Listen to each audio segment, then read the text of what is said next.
Hey dear students, welcome back to lecture 3 of our chapter 1, that is Human Resource Management, TY BCom semester 6 Commerce 6 subject। अब बच्चों हमने previous lecture में functions देख लिया human resource management का। अब तक हम पढ़ रहे हैं ह्यूमन रिसोर्स मैनेजमेंट के बारे में, उसके नेचर फीचर्स पढ़ लिए, उसके फंक्शंस पढ़ लिए। अब हम जानने की कोशिश करते हैं कि ह्यूमन रिसोर्स मैनेजमेंट की जो इतनी बात चल रही है, ये इतनी इंपॉर्टेंट एक्टिविटी क्यों मानी जा रही है। हालांकि लोगों की सोच क्या है कि ह्यूमन रिसोर्स एचआर का मतलब होता है सिर्फ और सिर्फ ऑर्गेनाइजेशन के अंदर रंगोली ड्रॉ करना या फिर नवरात्रि के दिन को ऑर्गेनाइज करना। इतना काम नहीं होता ह्यूमन रिसोर्स का, इससे भी ज़्यादा होता है। तो इससे ज़्यादा क्या काम होता है जिसके लिए ह्यूमन रिसोर्स मैनेजमेंट को इम्पॉर्टेंट माना गया है, उसको डिटेल में समझते हैं। सबसे पहले है availability of competent man power, यानी कि प्राइमरी ऑब्जेक्टिव होता है कि ह्यूमन रिसोर्स मैनेजमेंट का बहुत बड़ी जिम्मेदारी होती है। जिसको हायर कर रहे हो ना, सोच समझ के हायर करना। किसी भी टॉम डिक एंड हैरी को हायर करके जॉब पर मत बिठा देना। इंश्योर करना कि availability of competent and dedicated man power है। ऐसे मैन पावर जो वाकई में कॉम्पिटेंट है, काम कर सकते हैं, ऑर्गेनाइजेशन को रिजल्ट भी दे सकते हैं। ऐसे एम्प्लॉय की हमको ज़रूरत है, तो ऐसे ही मैन पावर को हायर करना है। क्योंकि किसी भी ऑर्गेनाइजेशन की सक्सेस डिपेंड किसके ऊपर करती है? On the quality of its people. एक ऑर्गेनाइजेशन सक्सेसफुल तब होती है जब उसके एम्प्लॉय क्वालिटी वाले होते हैं, कमिटेड होते हैं, डेडिकेटेड होते हैं, तो जाकर वो ऑर्गेनाइजेशन सक्सेसफुल होती है। HRM facilitates availability of competent man power through proper selection. अब ये कॉम्पिटेंट मैन पावर आएंगे कहाँ से? प्रॉपर सिलेक्शन करो। इंटरव्यू के टाइम पे सिलेक्ट कर लिया, लगता है कुछ लोग बहुत अच्छे हैं, थोड़ी सी पॉलिशिंग की ज़रूरत है, ट्रेनिंग दो, सही डिपार्टमेंट में प्लेस करो, करियर डेवलपमेंट और मोटिवेशन के ऊपर फोकस करो, ताकि वो एम्प्लॉय एक्चुअल में परफॉर्म करे और ऑर्गेनाइजेशन के ऑब्जेक्टिव्स को अचीव करे। For instance example, effective training improves quality of human resource. Effective training, अगर अच्छी ट्रेनिंग दी गई, ह्यूमन रिसोर्स की क्वालिटी इंप्रूव होती है उससे। Because training helps to improve, training से फ़ायदा क्या होता है? नॉलेज बढ़ता है, एक न्यू एटीट्यूड डेवलप होता है, नई स्किल सीखने मिलती है, और हमारा सोशल बिहेवियर भी जो है वो इम्प्रूव होता है। इसीलिए हमें ज़रूरत है कॉम्पिटेंट मैन पावर को हायर करने की। Effective use of man power, अब इस मैन पावर का सही इस्तेमाल होना चाहिए। ओवर एक्सप्लॉयट भी मत करो, अंडर यूटिलाइज भी मत करो। इसका सही ऑप्टिमम यूटिलाइजेशन ऑफ रिसोर्स होना चाहिए। तो ये जो अवेलेबिलिटी है मैन पावर की, it HRM facilitates not only the availability of competent manpower but it also ensures effective use। जैसे मैंने कहा, इसका एक्सप्लॉयटेशन मत करो, लेकिन इसको अंडर यूटिलाइज भी मत करो, इसको सही से यूज़ करो। एम्प्लॉयज़ को सिलेक्ट कर दिया, सही काम उनको सौंप दिया, अब प्लेस उनको कर देने के बाद में, राइट प्रॉपर डेजिग्नेशन पर, प्रॉपर जॉब पे प्लेस करने के बाद में, एम्प्लॉय को ट्रेनिंग और मोटिवेशन दोनों की ही ज़रूरत है, जिससे कि ऑर्गेनाइजेशन भी अपनी सक्सेस अचीव कर सकती है।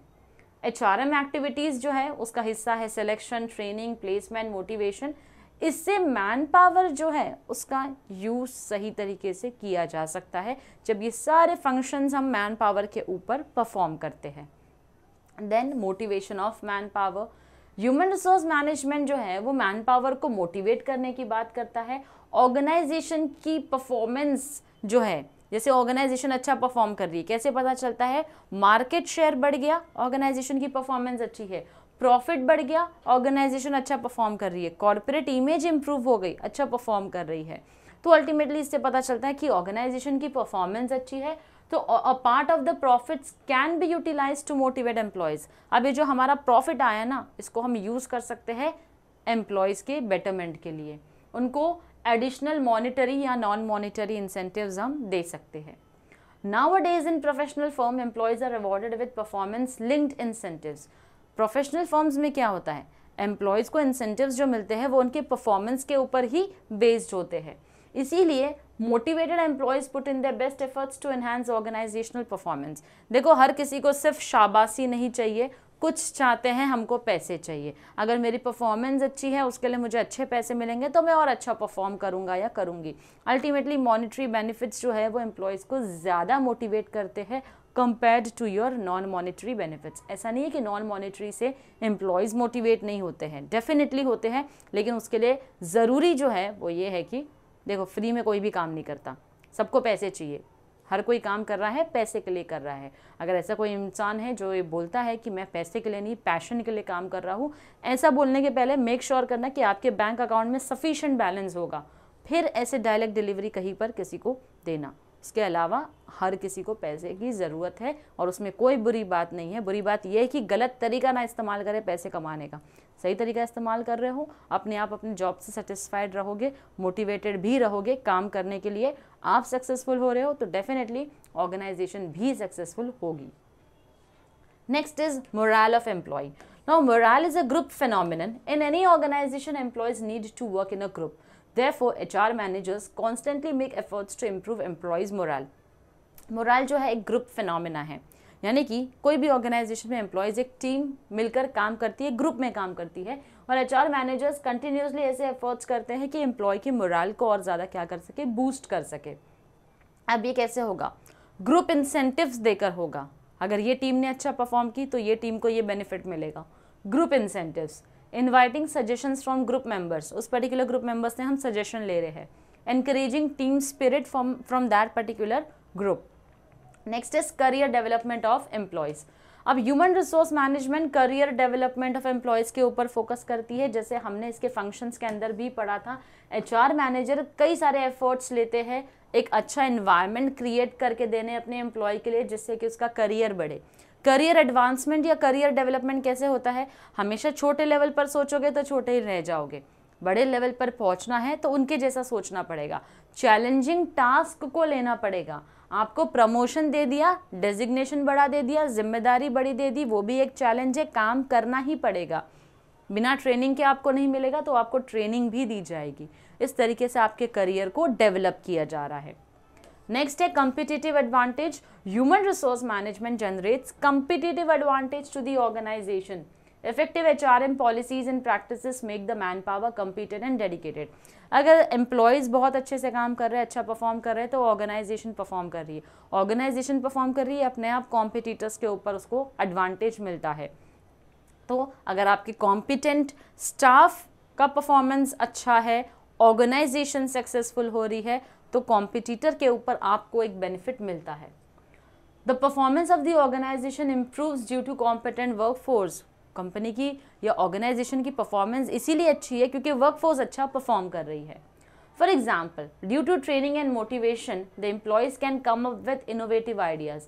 ट्रेनिंग एंड मोटिवेशन की वजह से एम्प्लॉयज़ इनोवेटिव आइडियाज़ के साथ आ सकते हैं, which in turn generate competitive advantage to the organisation. अब इनोवेटिव आइडियाज़ के साथ आ गए, कोई इनोवेटिव आइडिया लेकर आए, कोई नया प्रोडक्ट लॉन्च करने के बारे में बात लेकर आए जो अब तक कॉम्पिटिटर ने किया ही नहीं था। हो सकता है उस प्रोडक्ट का सेल बहुत बढ़ गया हो, आपका मार्केट शेयर अचानक से बढ़ गया, प्रॉफिट बढ़ गया, कॉम्पिटिटर को आपने टक्कर का कंपटीशन दे दिया, कहीं ना कहीं ऐसा कंपटीशन दे दिया टक्कर से भी बढ़कर दे दिया। कॉम्पिटिटर जो है आपने उसका मार्केट शेयर कम कर दिया। अब ये क्यों हुआ? क्योंकि आपके पास एक बहुत ही कॉम्पिटेंट वर्कफोर्स है। तो ऐसे डेडिकेटेड एम्प्लॉयज़ का इम्पैक्ट ऑर्गेनाइजेशन की सक्सेस के ऊपर बहुत इंपॉर्टेंट रोल प्ले करता है। Then we have working relationships. HRM establishes and maintains desirable working relationship among all the members of the organization. देखो, हम एक ऑर्गेनाइजेशन में काम कर रहे हैं, जैसा मैंने आपको पहले भी कहा था अपने फर्स्ट लेक्चर में, कई सारे टीम्स होती है, कई सारे डिपार्टमेंट्स होते हैं, सारे काम आपस में इंटरलिंक्ड होते हैं। जैसे मैंने ये प्रोडक्ट बनाया, प्रोडक्शन डिपार्टमेंट, मैंने ये प्रोडक्ट बनाया, इसको बनाने के पीछे मुझे पैसे चाहिए, वो मुझे फाइनेंस से मिलेंगे। इसको मार्केटिंग और सेल्स करना है तो फाइनेंस से पैसे चाहिए। फाइनेंस को एम्प्लॉयज़ चाहिए, फाइनेंस के, उसको ह्यूमन रिसोर्स डिपार्टमेंट की ज़रूरत है ना। तो इस तरीके से आपस में डिपार्टमेंट्स और उनके काम इंटरलिंक्ड होते हैं। तो यहाँ पर उनके साथ ये जो रिलेशनशिप्स होते हैं वो हमारे बड़े ही क्लियर लाइंस ऑफ अथॉरिटीज़ होती है, रिस्पॉन्सिबिलिटी होती है, जिसके बीच में सुपीरियर सबॉर्डिनेट के बीच में एक अच्छा रिलेशन होना बहुत ही ज़रूरी है। Next is corporate image. Now, effective HRM is required to develop and improve corporate image in the minds of various stakeholders, जैसे कि customers, employees, shareholders and other members of the society.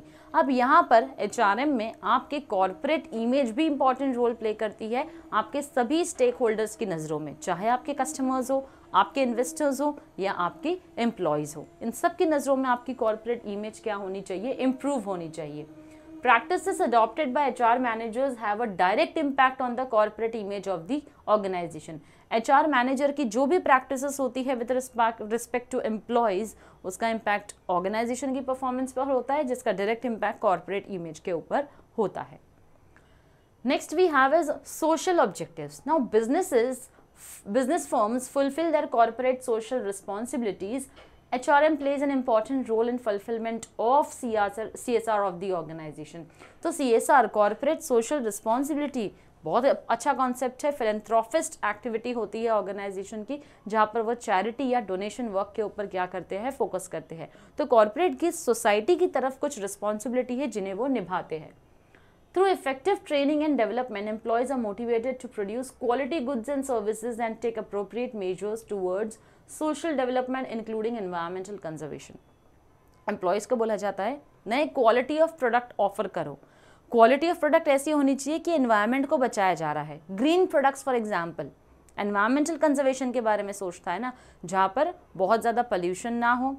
उसकी packaging ऐसी दो कि plastic bag नहीं जा रहे हैं बाहर, प्लास्टिक की पैकेजिंग ना हो जिससे कि प्लास्टिक का प्रोडक्शन नहीं हो रहा है, क्योंकि हम अच्छे से जानते हैं प्लास्टिक जो है वो जल्दी से डिस्पोज नहीं होता है.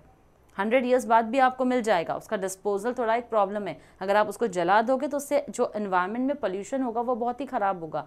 तो हम एनवायरमेंटल कंजर्वेशन के बारे में सोच रहे हैं. ये भी एक CSR इनिशिएटिव होता है. इसके लिए आपके पास कॉम्पिटेंट स्टाफ होना चाहिए जो इस तरीके के प्रोडक्ट की इनोवेटिव आइडिया के साथ आता है. Next is national significance. HRM is also significant from the Nations point of view. यानी HRM नेशन के पॉइंट ऑफ व्यू से भी ज़रूरी है. Doctor W.E. Deming, father of TQM, total quality management का फादर कहा जाता है. इनका कहना है abundance of natural resources is not a requirement for prosperity. The wealth of a nation depends on its people. बहुत सारे नेचुरल रिसोर्सेज हमारे पास है. इसका मतलब ये नहीं है कि कोई भी देश बहुत ज़्यादा अमीर हो गया. कोई भी देश अमीर होता है, वेल्थ ऑफ अ नेशन जो होती है ना, वो उसके लोगों के ऊपर डिपेंड करती है, ना कि इसके ऊपर कि उसके पास कितने नेचुरल रिसोर्सेज अवेलेबल है. तो HRM का नेशनल सिग्निफिकेंस बताया, नेशनल इम्पोर्टेंस समझाया है हमको कि एक देश के लोग जो होते हैं वो उसके असली वेल्थ होते हैं, ना कि वहाँ पर कितने नेचुरल रिसोर्सेज होते हैं. ये उस देश की वेल्थ कभी नहीं होती है. देश की वेल्थ होती है उसके लोगों से. Efficient or effective utilization of nation's natural, physical, financial resources depends upon commitment and dedication on the part of the people. हमारी कंट्री के जो सिटीजन हैं, इनकी भी रिस्पॉन्सिबिलिटी बनती है सोसाइटी की तरफ. तो नेचुरल, फिजिकल, फाइनेंशियल रिसोर्स जो है ये डिपेंड करते हैं हम लोगों के कमिटमेंट की तरफ से. तो हम भी तो अपने देश के ह्यूमन रिसोर्सेज है. Therefore, effective management of human resources is required to speed up the process of economic development of a nation, which in turn would bring peace and prosperity to the nation. इसीलिए human resource management और effective तरीके से होना चाहिए, जिससे कि हम economic development की तरफ बढ़ रहे हैं. इकोनॉमिक डेवलपमेंट अपने नेशन का अगर हो रहा है तो डेफिनेटली अल्टीमेटली पीस और प्रॉस्पेरिटी भी अपने नेशन में आएगी. तो इस तरीके से ह्यूमन रिसोर्स का एक नेशनल सिग्निफिकेंस या फिर एक नेशनल इम्पोर्टेंस जो है वो हमको समझाया है. तो यहाँ पर हमारा आज का जो लेक्चर है बच्चों वो कंप्लीट होता है. मिलती हूँ आपसे नेक्स्ट लेक्चर में एक नए टॉपिक के साथ. Till then stay tuned to our channel. Thank you very much.